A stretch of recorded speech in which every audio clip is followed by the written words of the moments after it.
மாநிலம் கோழிக்கோட்டில் ஓட்டுநரின் கட்டுப்பாட்டை இழந்த கார் சாலையோரம் இருந்த மின் கம்பத்தில் மோதி கழிவுநீர் வாய்க்காலில் தலைகீழாக விழுந்த சம்பவம் அதிர்ச்சியை ஏற்படுத்தியுள்ளது. வயநாட்டிலிருந்து மலப்புரம் நோக்கி சென்ற அந்த கார் தாமரைச்சேரி அடிவாரம் பகுதியில் வந்தபோது திடீரென கட்டுப்பாட்டை இழந்ததால் இந்த விபத்து ஏற்பட்டுள்ளது. காரில் வந்த 6 பேரும் நீண்ட நேர போராட்டத்திற்கு பின் மீட்கப்பட்டு மருத்துவமனையில் அனுமதிக்கப்பட்டுள்ளனர். இந்த விபத்து குறித்த பதைக்க வைக்கும் சிசிடிவி காட்சி தற்போது வெளியாகியுள்ளது.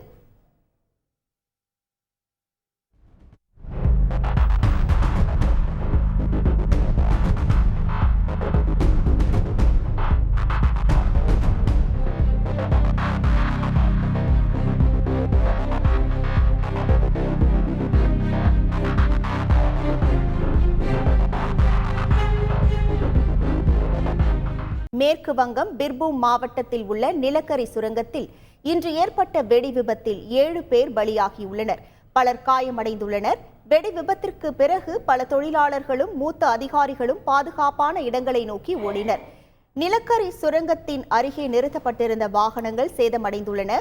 போலீசார் சம்பவ இடத்திற்கு வந்து காயமடைந்தவர்களை மீட்டு சிகிச்சைக்காக அருகில் உள்ள மருத்துவமனைக்கு அனுப்பி வைத்தனர்.